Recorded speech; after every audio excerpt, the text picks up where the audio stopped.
Right. இன்றைய சபை யாரை உருவாக்குது? கரைதிரையற்றவர்களாய் சாபப்பிடியிலிருந்து பாவப்பிடியிலிருந்து விடுதலையாக்கி சுபாவத்தை மாற்றி பரலோக ராஜ்யத்துக்கு ஆயத்தப்படுத்தக்கூடிய சபைதான் உருவாக்கக்கூடிய சபைகள். ஆனால் இன்னைய சபைகள் என்னத்தை உருவாக்குது? நல்ல திண்ணி பண்டாரத்துகளை உருவாக்குகிறது. என்ன சொத்து சொகத்துக்காக இயேசுவை சேவிக்க வேண்டும் என்பதை உருவாக்குகிறது.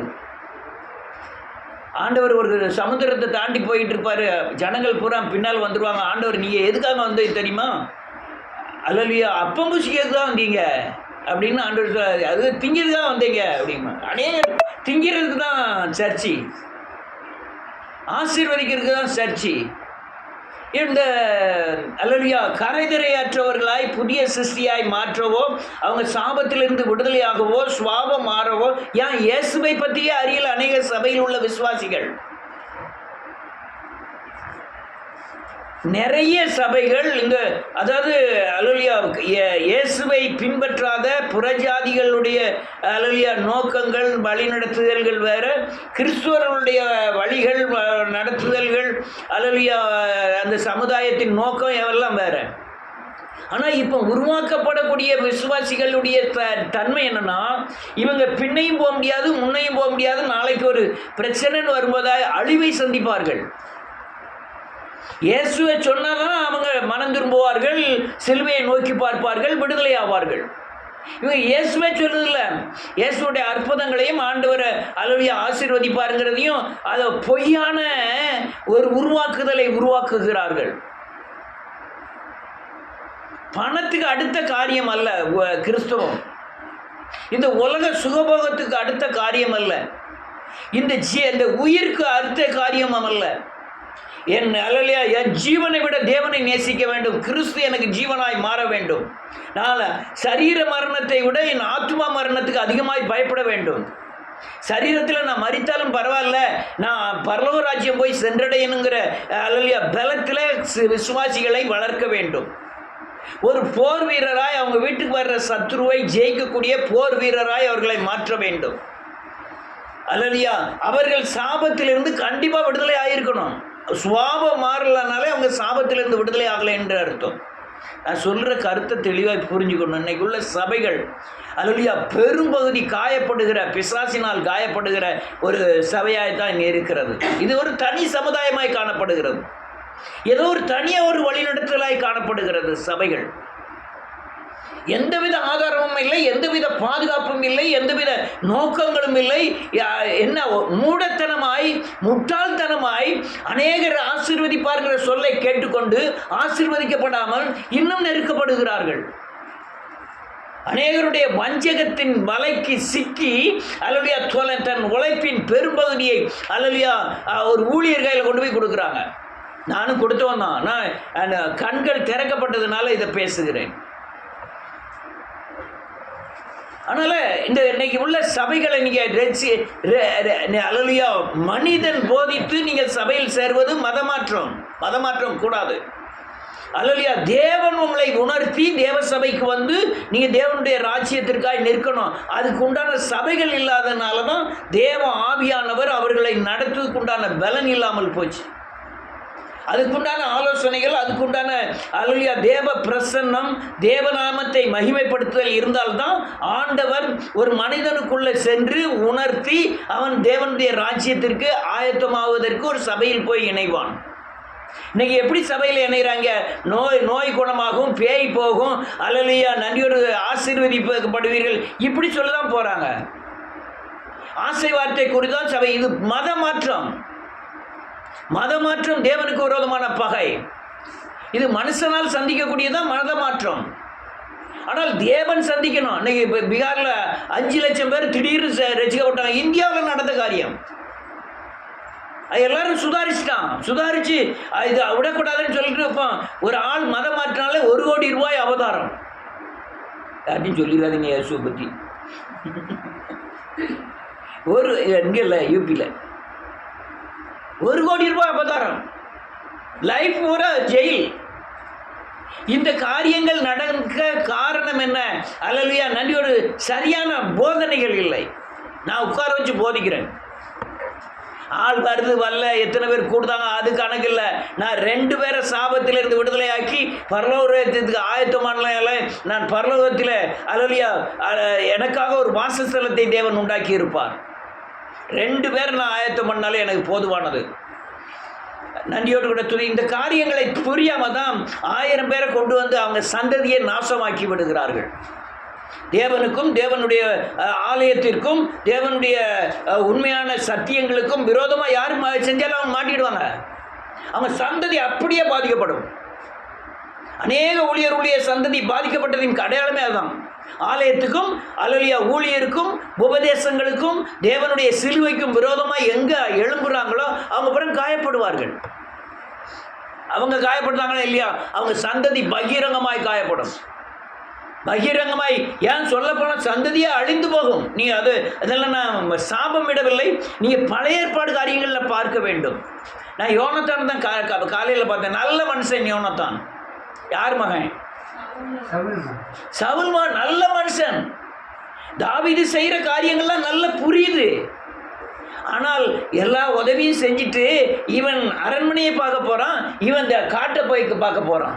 எந்த காரியத்திலும் தாவீதோடு கூட அவன் இடப்படவே இல்லை. அதனால அது தேவனுக்கு பொய்யாய் ஆனதுனால, அவனுடைய நடிப்பான பக்தியாய் காணப்பட்டதுனால அவன் எல்லா பிள்ளைகளும் க்ளோஸு. ஒரே ஒரு மகன், அவன் பேர் என்ன பேரு? அகித்தோப்பல் இல்லையே, மோவி பேசர். அவன் ஒரு ஆள் தான் மிஞ்சினான். அந்த அளவுக்கு அந்த தேவ சத்தியத்துக்கும் ஆலயத்துக்கும் மனுஷனுக்கு தேவ மனுஷனுக்கும் விரோதமாக எழும்பினதுனால அவன் சந்ததியை அவுட்டு. கடைசி வரையும் உடவனா இருந்தான். தாவீதோட இறக்கத்தினால தான் அவன் கடைசி வரையும் தாவீது ஆகாரம் கொடுத்து சாப்பிட வேண்டிய நிலைமை ஆயிட்டு. இல்லையோ? நேர நீ அதுக்கு என் வார்த்தைக்கு பயப்படுதீங்களோ இல்லையோ, அல்லது கிறிஸ்துவத்துக்கு பயப்படுதீங்களோ இல்லையோ தெரியல. ஆனால் வேத வசனத்தின் மூலமாக இருக்கிற இயேசு கிறிஸ்துவுக்கு நீங்கள் பயந்து நடக்க வேண்டும். இப்போ என்ன ஆயிட்டு, சபைகளில் போதிக்கிற காரியங்கள் 2 விசுவாசங்கள். எத்தனை விசுவாசம்? பிசாசில் மேல் வைக்கிற ஒரு விசுவாசம் ஒன்று, தேவன் மேலே வைக்கிற விசுவாசம். நான் சொல்லுறது திருப்பி சொல்லணும். தேவன் மேலே வைக்கிற விசுவாசம் வார்த்தையின் மூலமாய் அல்லேலூயா இயேசுவை நோக்கி பார்த்து அது மேலே வைக்கிற விசுவாசம். அது காணப்படாதது, நம்ப முடியாதது, அது இந்த உலகத்தில் யாரும் செய்திராதது அந்த விசுவாசம். இந்த விசுவாசம் யாராலையும் காண முடியாதது, காணப்பட. அவர் சொல்லாரு, இந்த மலையிட்ட போய் பேசும்பாரு. அது முடியுமா? அல்லேலூயா. அத்திமரத்தை பார்த்து பேசும்பாரு, மரித்த லாசருவை பார்த்து பேசும்பாரு, கண்மலையிட்ட போய் பேசும்பாரு, மோசைட்ட. அப்படி பேசணும். அது காணப்படாத ஒரு விசுவாசம். வேத வார்த்தைகள் மேலே வைக்கிற விசுவாசம், இயேசுவின் மேலே இதுதான் சபைகளில் இப்போ போதிக்கப்பட வேண்டும். ஆனால் இன்னைக்கு சபையில் போதிக்கப்பட விசுவாசம் என்ன தெரியுமா? பிசாசின் விசுவாசம். அந்த வார்த்தையை அப்படியே புரட்டி சொல்றான். அவர் அல்லது அந்த கனியை புசித்தால் சாகவே சாவாயின்னு ஆண்டவர் சொல்லியிருக்காரு. நீ சாகவே சாக மாட்டாய். அப்படியே புரட்டுறான். இந்த ஏவாள் அதை நம்பிட்டா. அந்த வார்த்தையை புரட்டு. இன்னைக்கு அந்த சபையில் தான் நடந்துகிட்டு இருக்கு. வார்த்தையை அப்படியே புரட்டுற காரியங்கள். நான் அநேக சபைகளில் எத்தனை பேர் போகிற சபையை பார்க்கிறேன். ஒவ்வொரு ஆளையும் ஐயோ பாவம்னு நினைக்கிறேன். இந்த ஒவ்வொரு ஆளும் அல்லேலூயா உலகத்திலையும் வாழ முடியாது, அவன் தேவனுக்குள்ளேயும் வாழ முடியாது. அவன் ரட்சிக்கப்படாமல் இருந்தால் ரொம்ப நல்லா இருந்திருக்கும். ஏதோ காயப்படுறது கூட அவங்களுக்கே தெரியாமல் அவங்க முதுகில் அடிபட்டுக்கிட்டு ஆட்களை சாக கொடுத்துக்கிட்டு அநேக காரியங்களை இழந்து கூட இந்த பூமியில் சமாதானமாய் வாழலாம். ஆனால் தேவனுக்குள்ளே வந்தவர் அவங்க படுகிற பாடுகளுக்கு அளவே இல்லை. இது எப்படி சரி பண்ண போறாங்கன்னு தெரியல. ஆனால் ஒரு காரியம் நடக்க போகிறது என்பதை மட்டும் தெரியும். அல்லேலூயா. நன்றியோடு கூட துதிக்கிறேன். அநேக 2 கண்டிருக்காங்க. விசுவாசம் ஒன்று பேசுறீங்களே, அல்லேலூயா சத்தியத்தில் நடக்கணும்னு பேசுறீங்களே, இந்த உலகத்தில் நடக்க முடியுமா? மருமகனே?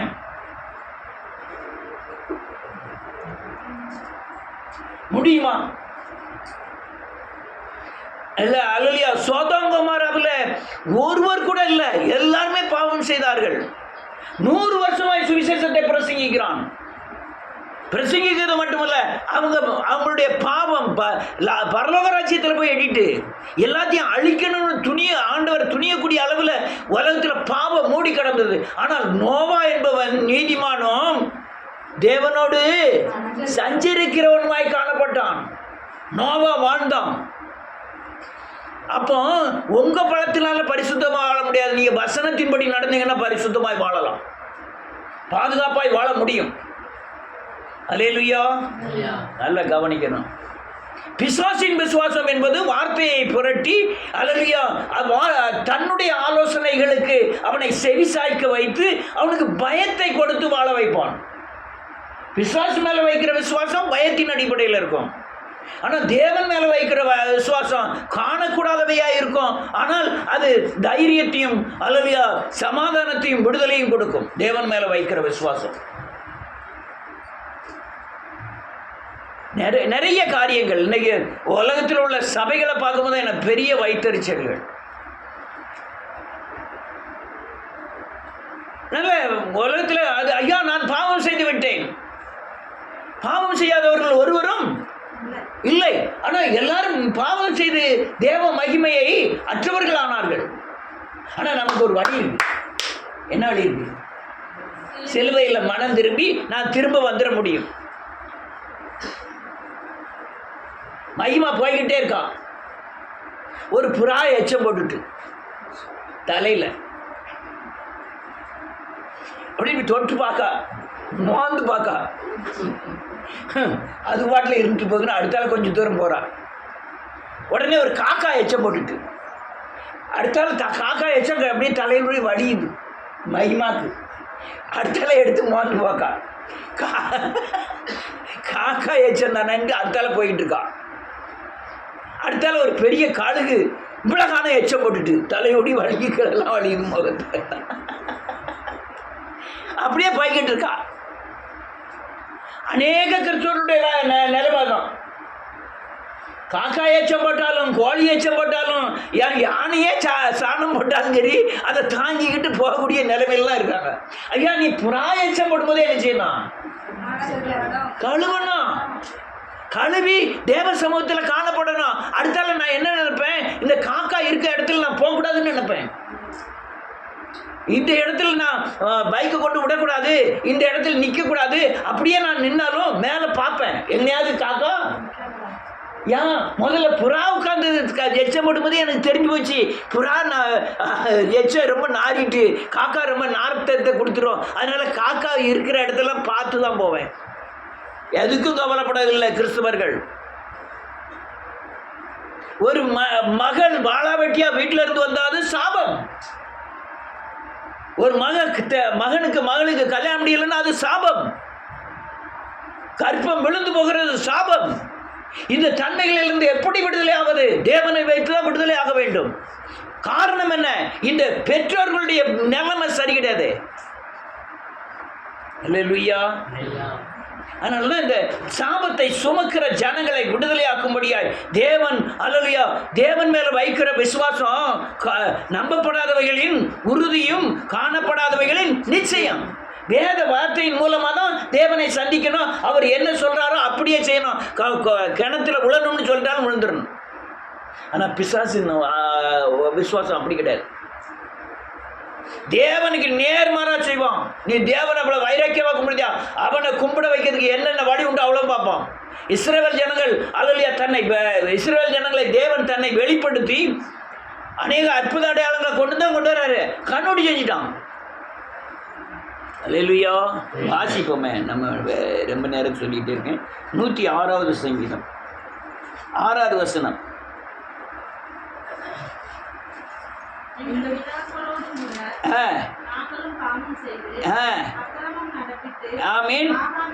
நாங்க ஆகாமியம் பண்ணினோம், அக்கிரமத்தை நடப்பித்தோம், ஆகாமியம் பண்ணினோம். யாரு? இந்த இஸ்ரவேல் ஜனங்கள். நல்ல கழுக. தேவனுடைய வழிகளே வேற, உலக வழிகளே வேற. செங்கடல் கிட்ட போய் நின்று கோலை நீட்டுக்காரு. நின்று என்ன நடக்கும்?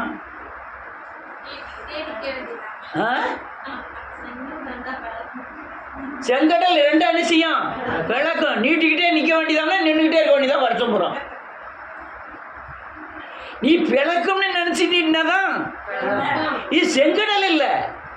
உங்க வாழ்க்கையில நடக்கிற அநேக பிரச்சனைகள் வேத வார்த்தையை நீட்டணும். தேவனை நோக்கி அல்லையா ஜெபம் பண்ணிட்டு வேத வார்த்தையை விசுவாசத்தோட நீட்டணும். அப்படின்னு அது அது அந்த பாடம். ஆனால் இது யாராலையும் ஜீரணிக்க முடியாதது, யாராலையும் நம்பக்கூடாதவைகள், செய்ய முடியாதது. யாரால செய்ய முடியும்னா, நீ வேத வார்த்தையின்படி நடந்திருந்தா இந்த தேவன் சொல்ற ஆலோசனையின்படி செய்வதற்கு நீ துணிய முடியும். நான் துணிஞ்ச அநேக காரியங்கள் இருந்தேன். ஒரு காரியம் இல்லை, ரெண்டு காரியம் இல்லை. பணத்தின் அடிப்படையில், குடும்பத்தை விடுதலை அடிப்படையில், பிள்ளைகளுடைய காரியங்களில், தெருக்களில், அல்லையா சமுதாயத்தின் காரியங்களில், அல்லையா சபை காரியங்களில், விசுவாசிகள் நம்ம இந்த சபையை விட்டு போகும்போது யாரையுமே கெஞ்ச விரும்பலை. நான் இல்லையோ எல்லா காரியங்களிலும் வேத வசனத்துக்கு நின்ன இயேசுவின் நாமத்தினால நான் நன்றி கூட. இப்படி ஆட்கள் குறைஞ்சிருக்க, நான் ஒவ்வொருத்தரும் எனக்கு பின்னால் வந்தவங்களாம் வீடு கேடு கார்லாம் வாங்கிட்டானே, நான் வீடு வாங்கலையே அப்படிங்கிற எண்ணமே எனக்கு வந்ததில்லை. நெசமாக சொல்கிறேன், ஒரு சின்ன கடுகளவு எண்ணம் கூட எங்கள் மனசுக்குள்ளே வரல. அல்லேலூயா. பேட்டரி ரிக்கார்டு 30 வருஷம் ஊழியம் பார்த்துட்டு இன்னும் ஒரு வீடு கூட வாங்கலைன்னா ஒரு பெரிய ரிக்கார்டு. அல்லேலூயா. இவங்க அவ்வளவு அக்கிரமம் பண்ணிட்டாங்க. அடுத்தால என்ன எழுதிருக்கு பாருங்க, 7வது வசனம்.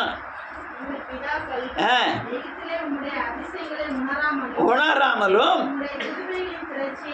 நினையாமலும் போய் ஆமீன். என்ன கலகம் பண்ணினார்கள்? கொஞ்ச தூரம் தான் போயிருக்கான். செங்கடல் வந்துட்டு ஆண்டவர் சொல்லாரு நான் பிரிஞ்சு தரேன்னு. அவன் என்ன சொன்னா, இன்னொரு பாஸ்டர் ரெடி பண்ணுவோம். இந்த பாஸ்டர் மோசே பாஸ்டர்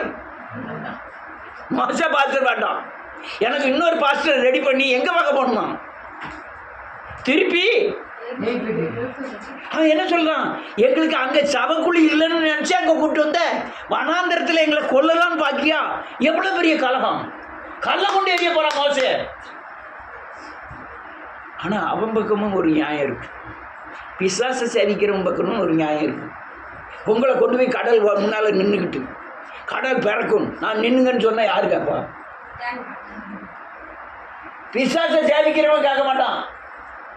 ஆண்டவர் மேல விசுவாசம் வைக்கிறவன் என்ன செய்வான்? திறப்பாரு அப்படின்னு நிற்பான். ஆனா இந்த ஜனங்கள் அல்லது அநேகர் பிசாசின் மேல விசுவாசம் இருந்ததுனாலதான் திரும்ப போகணும்னு கலகம் பண்ணினார்கள். அவனை அடிக்கலான்னு பார்க்கான், கல்ல கொண்டு எரியலான்னு பார்க்கான். கொஞ்ச நாள் கூட ஆகல. அநேக அற்புத அடையாளங்கள். அங்க என்ன நடந்தது? எகிப்தில் என்ன நடந்தது? தலையச்சன் பிள்ளைகளை பூரா என்ன செஞ்சிட்டாரு? சங்காரம் பண்ணிட்டாரு. மட்டுமல்ல, எகிப்தியர்கள் வச்சிருந்த நகைகள்லாம் கேட்டு வாங்குதாங்க. இவங்க நிக்கிற ஒவ்வொரு நிமிஷமும் அங்க சாவு விழுது. இதெல்லாம் பார்க்குறாங்க. கொள்ளையிட்டார்களாம், எகிப்தை கொள்ளையிட்டார்களாம். அந்த ஜனங்கள் கொள்ளையிட்டு கொண்டு வராங்க. இந்த அற்புதங்களை உடனே மறந்துட்டோம். ஆமென். நம்ம எத்தனை பேர் மறந்துருக்கோமான்னு தெரியல. தேவ காரியம் சாதாரண காரியம் கிடையாது. நீங்கள் மறந்தால் தான் அதான் உங்களுக்கு எதிர்காலத்தில் உள்ள அதில் மறக்காமல் இருந்தால் தான் எதிர்காலத்தில் உள்ள விசுவாசத்தின் பிறப்பிடமே அங்கே தான் இருக்கு. கடந்த காலத்தை நீங்கள் மறந்துட்டேன்னா எதிர்காலத்தில் அவிசுவாசம் ஆயிரும். கடந்த காலத்தை நீ மறக்காம அங்கே எழுப்புதில் நன்றி சொல்லுதில் வச்சுருக்கே. நீ இதை மனசுல வச்சுருக்கணும். நான் எப்படி இருந்தேன், என்ன செஞ்சேன், எந்த பிடியிலேருந்து வந்திருக்கேன், இதெல்லாம் நீங்கள் எப்பவுமே சோத்திரித்து நன்றி சொல்லணும். இல்லைன்னா உங்கள் அடுத்தால என்ன எழுதிருக்கு? 9:8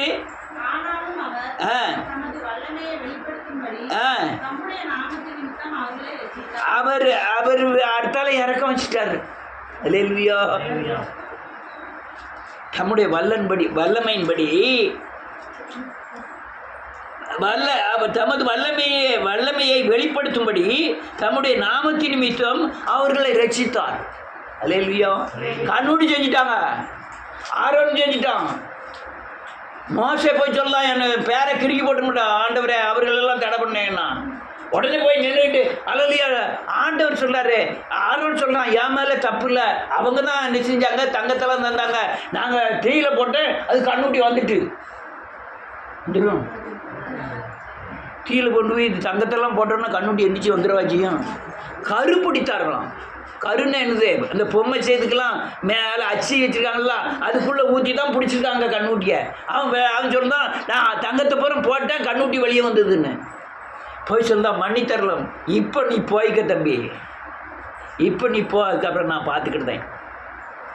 அந்த இஸ்ரேல் ஜனங்களை அந்த இடத்த தண்டிக்கவே இல்லை ஆண்டவரே, இப்போ போய்க்க நான் பார்த்துக்கிட்டேன். அல்லேலூயா. அடுத்தல அதட்டினார், வற்றி போயிட்டு நடக்கிறது போல.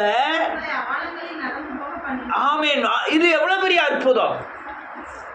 நீங்க இங்கிருந்து செங்கடல் இல்லை, நீங்க பூமியில இயேசு கிறிஸ்துவுக்காய் வாழ்வதே செங்கடல்ல நடக்கிறது மாதிரிதான். சமுதாயத்தை எதிர்த்து வாழ்றோம்ல, அண்ணன் தம்பிக்கு மத்தியில இயேசு கிறிஸ்துவுக்காய் வாழ்றோம்ல, அதே நீங்க செங்கடல்ல நடக்கிற காரியங்கள். அல்லேலூயா. செங்கடல்ல நடக்கிற காரியங்கள். எதையும் நம்பாம, பணத்தை நம்பாம, தான் பலத்தை நம்பாம, அறிவை நம்பாம, இயேசுவை நட்பற்று நம்பி போயிட்டு இருக்கோம்ல, அதுதான் செங்கடல்ல நடக்கிற காரியங்கள். ரெண்டு பக்கத்துலேயும் மதில் மாதிரி செவர் மாதிரி அல்லையா தண்ணி நீக்கி நடுவில் நடந்து போறாங்க. அல்லேலூயா. அடுத்த நிலை இருக்கு,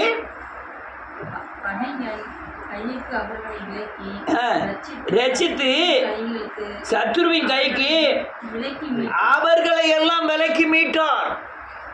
இவங்க கரையா இருந்தாங்க, அவங்க கோலை நீட்டு தான் செங்கடை திரும்ப மூடிச்சு. எல்லா பார்வன் சேனையெல்லாம் என்ன செஞ்சிட்டு தண்ணியில மூழ்கடிக்கப்பட்டது.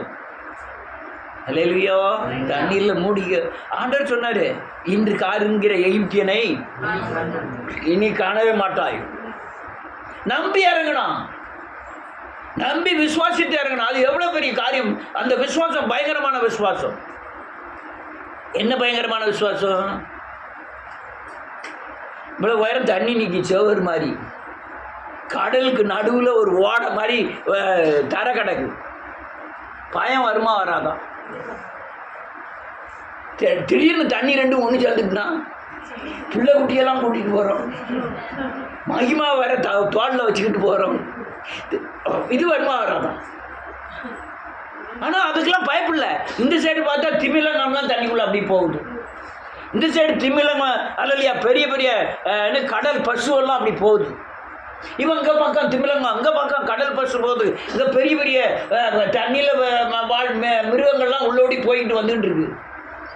தவக்குன்னு நாக்க மாத்திரம் நீட்டி தொட்டு எடுத்துன்னு வச்சுக்கிட்டாங்க. ஆளி ஆளி பெரிய பெரிய கப்பலை தட்டக்கூடிய திமிலங்கள்லாம் இருக்கு. கப்பலை போற வாழ்க்கை ஒரு தட்டினா சாஞ்சிரும். அல்லேலூயா. ஆனால் எதுக்கும் பயப்படாமல் போவதுக்கு ஒரு விசுவாசம் தேவை. அது தேவன் மேலே வைக்கிற விசுவாசம். அடுத்தால என்ன எழுதிருக்கு? மூடிக்கொண்டது ஆமென் இருக்கவில்லை. நல்ல கவனிக்கணும். அப்போது அவர்கள் அவருடைய வார்த்தைகளை விசுவாசித்து அவருடைய துதியை என்ன செய்தார்களாம்? பாடினார்கள். என்ன துதி, என்ன வார்த்தை? அல்லேலூயா. நான் நன்றியோடு கூட துதிக்கிறேன் இயேசுவின் நாமத்தினாலே. இப்போ காண்கிற எகிப்தியனை இனி காண்பதில்லை. நேர பார்க்குறான், எல்லா எகிப்தியனும் தண்ணிக்குள்ள மூழ்கடிக்கப்படுகிறான். உடனே அந்த வார்த்தையை சொல்லி தேவனை என்ன செய்தார்களாம்? மகிமைப்படுத்தினார்கள். ஆனாலும் இருதயம் யாரை நோக்கி ஓடுது தெரியுமா? கொஞ்ச தூரம் போனோன்னு தண்ணி இல்லை, திரும்ப எங்கே போவோம்? எகிப்துல தான் எல்லாரும் செத்துட்டானே, எதுக்காக இல்லை எகிப்துக்கு போகும். ஐயா சாப்பிட்றதுக்கு ஒன்றும் இல்லை, கறி சாப்பிட்டு ரொம்ப நாள் ஆச்சு, நம்ம எங்கே போவோம்? எகிப்துக்கு போவோம். அங்கே யார் இருக்கா? பூரா பொம்பளையால் தான் இருக்கு. ஆம்பளையாலே ஏன் ஆம்பளையால என்ன ஆயிட்டு? தண்ணிக்குள்ளே செத்து போயிட்டாங்க. அங்கே இருக்கிறது பெண்கள் பிள்ளைகள் தான் இருக்கு. அங்கே இப்போ இங்கே வந்து உட்காந்துட்டு சொல்கிறான், அங்கே கீரை சாப்பிட்டோம், மீன் சாப்பிட்டோம், வெள்ளைப்பூண்டு சாப்பிட்டோம், நாங்கள் அல்லையா கட்லக்குடி இருக்கும்போது என்ன சாப்பிட்டோம், இப்போ இங்கே வந்து மாட்டிக்கிட்டேன். இல்லை அவர் சும்மா சொல்ல, ஆனால் எல்லாரும் அப்படி ஒரு நினைப்பு. கொடை கோயிலுக்கு போனோம், என்னமா கொடை கோயிலில் ஆடினாங்க, நம்ம பார்த்தோம். என்ன பார்த்தேடா?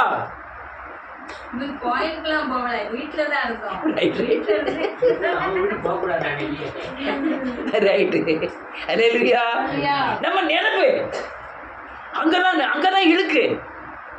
ஆமென். நீங்க போக வேண்டாம். அப்படி வீட்டில் ஒரு சேர் போட்டு உட்காந்து எல்லாம் உங்கள் கண்ணுக்கு எல்லாம் அருசியாக வரும். நம்ம சாத்தா கோயிலுக்கு போனதுன்னா ஆட்டுக்குட்டியை கொண்டு பற்றிக்கிட்டு போகும்போது எப்படி போனோம், சாத்தாமதி போகிறோம். எங்கேருந்து சேர்மாதேவியிலேருந்து உக்கரங்கோட்டை சாத்தா வண்டியில் போயிட்டு இருக்கோம். வண்டிக்குள்ளே சித்தப்பா என்ன பண்ணியிருக்காரு, அருவாளை கொண்டு போய் நட்டமாக வச்சுட்டாரு. உள்ளே சொறி இருந்தார். அந்த சக்கடா வண்டிக்கெலாம் அது மேலே கூண்டு கட்டி அதுக்குள்ளே எல்லோரும் உட்காந்து பாத்திரங்கத்திரமெல்லாம் வச்சுக்கிட்டு எங்கள் சித்தப்பா வண்டி அடிச்சு போகிறாரு. பின்னால் நான் உட்காந்துருக்கேன், எங்கள் சித்தி எல்லோரும் உட்காந்துருக்காங்க. நான் என்ன செஞ்சேன், இந்த அருவாளை என்ன பண்ணியிருக்காரு, இப்படி நட்டக்க வச்சு உள்ளே சொறி இருந்திருக்காரு. நான் எந்திரிச்சவன் அருவாளில் மீச்சிட்டேன். மீச்ச உடனே ரத்தம் சொல்லுன்னு வந்துட்டு உடனே வண்டியை நிப்பாட்டி உடனே கட்டுனாங்க, காலை கட்டி. உடனே அது உட்காந்து அப்படி நான் யோசனை பண்ணுதுன்னு வச்சுக்கிடுவோம். எப்படி போனோம் அங்கெல்லாம், எப்படி குடல் எல்லாமே கறிக்கலை, தலை குடல் எல்லாத்தையும் வெட்டி போட்டு உடனே ஒரு சட்டியில் வச்சு கறி வச்சு அவனை வச்சு எப்படி சாப்பிட்டோம். அந்த இது அதை எடுத்து அந்த ஆட்டை நல்ல எண்ணெய் தடவி அந்த கூண்டு வண்டியில் மேலே கட்டியிருந்தோம்லாம், கட்டிட்டு எப்படி வந்தோம். எனக்கு அது எப்போ ஞாபகம் தெரியுமா, இந்த நானும் பர்னபாஸ் பிரதரும் மாராந்தை போயிருந்தோம். மாராந்தையில் போய் ஒரு ஆள், அவருக்கு சொந்தக்காரர் ஒரு ஆள் கிறிஸ்டினாக இருக்காருன்னு சொன்னோடனே அவர் கடை வச்சுருக்காரு. கடை பக்கத்தில் போய் நின்றுட்டு அங்கே போனோன்னே எனக்கு ஞாபகம் வந்துட்டு, இங்கே இந்த டீ கடை முன்னால் தானே நம்ம வண்டியை அவுத்து போட்டிருந்தோம். வண்டியை அவுத்து போட்டு இதில் இந்த டீ கடையில் டீ குடித்தோம்லாம், எல்லாம் அப்படியே ஃபிலிம் நினச்சிதே, எல்லாம் ஞாபகம் இருக்குது. அதே மாதிரி அநேகருடைய ஞாபகங்கள் வரும்போது என்ன செய்யணும், இயேசுவின் நாமத்தினாலே பொல்லாத எண்ணங்களை கடிந்து கொள்ள வேண்டும். நீங்கள் அது மட்டும்தான் வர்றதில்லை, அதுக்கப்புறம் பிசாசும் அவங்க கூட என்ன செஞ்சுக்கிட்டே இருப்பான், ஆட்டோமேட்டிக்காக தொடர்ந்து வருவான். நீங்கள் போயிருவீங்க, அந்த எச்சம் போட்டது மேலே இருக்கும், அந்த எச்சம் அடுத்தால வேலை செய்ய ஆரம்பிக்கும். அல்லேலூயா. இது தேவன் மேலே வைக்கிற விசுவாசத்தினாலதான் முடி வராங்க. பிசாசு என்ன பண்ணுறான் பாருங்க, முடிச்சிருவேன். அதே 106 35வது வசனம்.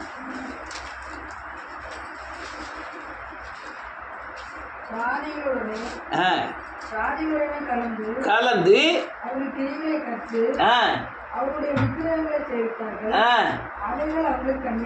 கன்னி ஆயிற்று, குமாரரையும் குமாரத்திகளையும் பிசாசுக்கு பலியிட்டார்கள். விக்கிரகங்களுக்கு பலியிட்டு குமாரரையும் குமாரத்திகளுடைய இரத்தத்தை சிந்தினார்கள். தேசம் இரத்தத்தால் என்ன செய்ததா, தீட்டுப்பட்டது. யாரை போய் பாதிக்க, நான் செய்கிற காரியம் யாரை போய் பாதிக்க, பிள்ளைகளை போய் பாதிக்க, குமாரரையும் குமாரத்திகளை போய் பாதிக்க. போய் மதியனமாக போய் பலியிட ஆரம்பிச்சிட்டாங்க. இன்னொன்று கன்றுக்குட்டி செய்வாங்க இயேசுவின் நாமத்தினாலே. 44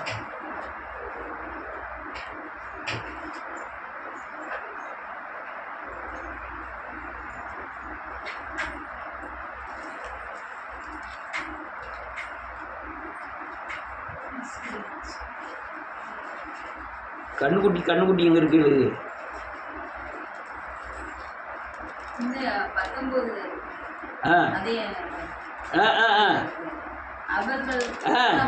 ஓரப்பிலே ஒரு கன்றுக்குட்டியை உண்டாக்கி எப்படி நமஸ்கரித்தார்கள். இந்த கண்ணுக்குட்டி தான் நம்மளை எங்கிருந்து கொண்டு வந்துடலாம் சொல்றான். எகிப்திலிருந்து தேவன் எல்லா கண்களுக்கு முன்னால் அற்புத அடையாளங்களை செய்கிறாரு. அதாவது 10 வாதைகளை அனுப்புகிறாரு, தலைப்பிள்ளை சங்காரத்தை பண்ணுறாரு, வீடுகள் தோறும் சாவு எல்லாத்தையும் பார்த்துட்டு இந்த கண்ணுக்குட்டிக்குள்ள பிசாசு போய் இவங்களுடைய ஆத்ம கண்களெல்லாம் என்ன செஞ்சுட்டு குருடாக்கி அவன் எதெல்லாம் பார்த்து உடல்ல நிர்ணயித்திருந்தானோ அதே வாயினால சொல்றான், எங்களை கொண்டு வந்தது என்னது, கண்ணுடியா கொண்டு வந்தது யார் கொண்டு வந்தா, ஓங்கிய பயத்தினாலும் பலத்த கரத்தினாலும் எகிப்திலிருந்து மீட்டெடுத்த கரத்தை உடனே இவர்கள் என்ன செய்தார்கள், மறந்தார்கள். மறந்துட்டு இவங்க கண்ணை கெட்டின உடனே நல்லா தெரியும். ஒரு சின்ன பிள்ளைகிட்ட கேட்டாலும் நிச்சயாட்ட கேட்டாலும் சொல்லுவோம், எங்கள் அப்பாவெல்லாம் எங்கே யார் கொண்டு வந்தா? ஆண்டவர் கொண்டு வந்தார். இவ்வளோ ஏன்னா அற்புதங்கள்லாம் மறந்து போகக்கூடிய அற்புதம் இல்லை, ஒவ்வொன்றும் பயங்கரமான அற்புதம். ஒரே வீட்டில் 1000 தவளையை கொண்டு வாங்க பார்ப்போம், எங்கேயா புரிஞ்சு பிடிச்சி கொண்டு வாங்க பார்ப்போம். எங்கே போகிற வெட்டுக்குள்ளேயே இந்த ஊருக்குள்ளே அப்படி போய் சொல்லுங்க பார்ப்போம். பேனு அவ்வளோ பேனு யார் தலையில் இருக்கும், அவ்வளோ பேனையும் கொண்டு விட்டுட்டாரு. இப்படி அற்புதங்கள் எல்லாம் மறக்க முடியாதது. ஆனால் ஒரு நொடியில் என்ன செய்தார்களாம்? அவர் செய்த காரியங்களை அவர்கள் ஒரு நிமிடத்தில் என்ன செய்தார்களாம்? மறந்தார்கள். மறந்துட்டு இந்த கண்ணுக்குட்டியை சேவிக்கிறாங்க. அவங்க கண்ணுக்குட்டியை சேவிக்கிறது மட்டுமில்லை, சொல்கிறான், இந்த கண்ணுக்குட்டி தான் எங்களை எகிப்திலிருந்து கொண்டு வந்தது. ஆமென். நல்லவங்க தான், கிறிஸ்துவங்க தான், தேவனால் பிரித்தெடுக்கப்பட்டவங்க தான், செங்கடல் வழியா வந்தவங்க தான், அல்லையா பலியிட்டவங்க தான். இன்னைக்கு கண் கெட்டதுனால என்ன சொல்லுதான்? ஆண்டவரோட இந்த விக்கிரகம் தான் பேசுங்க. அல்லேலூயா. இது யார் மேல வைக்கிற விசுவாசம்? பிசாசின் மேல வைக்கிற விசுவாசம். தேவன் மேல வைக்கிற விசுவாசம், வார்த்தையின் மேல வைக்கிற விசுவாசம். பிசாசின் மேல வைக்கிற விசுவாசம் நாம் ஆத்தும கண் குருடாகி வைக்கிற விசுவாசம். என்ன சொன்னேன்? விசுவாசம் வார்த்தையின் மேல வைக்கிற விசுவாசம், பிசாசின் மேல வைக்கிற விசுவாசம் கண் குருடாகி வைக்கிற விசுவாசம். கண் குருடு தானே, ஒரு நிமிஷம் மறந்துட்டானே, ஒரு நிமிஷம் செஞ்ச காரியங்கள்லாம் மறந்துட்டான். மறந்துட்டு இந்த கண்ணுக்குடி தான் கொண்டு வந்துங்க. அடுத்த என்ன எழுதிருக்கு? தங்கள்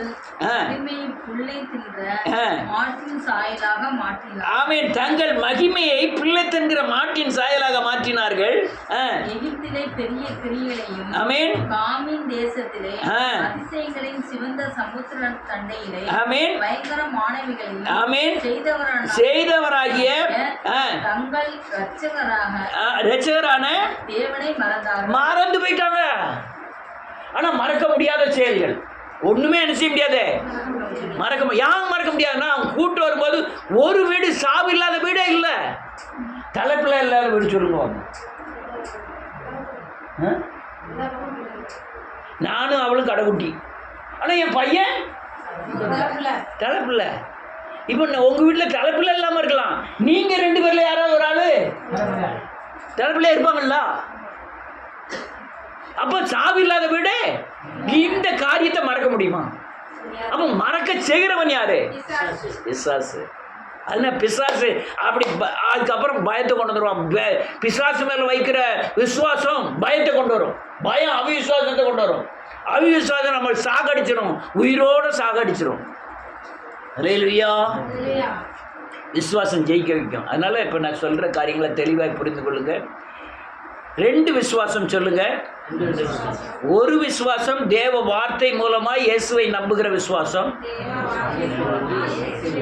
பிசாசி விசுவாசமானது தேவ வார்த்தையை பொய்யானதை மாற்றி, தேவ விடுதலையை பொய்யாக மாற்றி, நம் ஆத்தும கண்ணை குருடாக்கி, தேவன் மேல வைக்கிற விசுவாசத்தை மறக்க செய்து, பிசாசின் மேல் விசுவாசத்தை வைக்க செய்கிற பிசாசின் கிரியைகள்.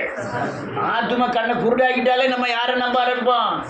பிசாசை நம்ப ஆரம்பிச்சிருவோம். ஆத்தும கண் தெளிவா இருக்குதுன்னா நீங்க தேவனை சேவிப்பீர்கள், இல்லைன்னா பிசாசை சேவிக்க ஆரம்பிச்சிருவோம். ஆமென். இஸ்ரவேல் ஜனங்கள் கொஞ்ச நாள் இயேசுவை கர்த்தரை சேவித்தார்கள், கொஞ்ச நாள் பிசாசை சேவித்தார்கள். கொஞ்ச தூரம் போன உடனே நாங்கள் எகிப்துக்கு போகிறோம்னாங்க, திருப்பி கொஞ்ச நாளுக்கு அப்புறம் கர்த்தரை தேவன் என்றார்கள். விதம் செஞ்சுக்கிட்டே போனாங்க. கடைசியில் ஒருத்தன் கூட பரலோக ராஜ்யத்துக்கு போகல, எல்லாமே வனாந்தரத்தில் மாண்டு போனார்கள். ஒருத்தன் கூட பரலோகத்துக்கு போகல. யார் போனா?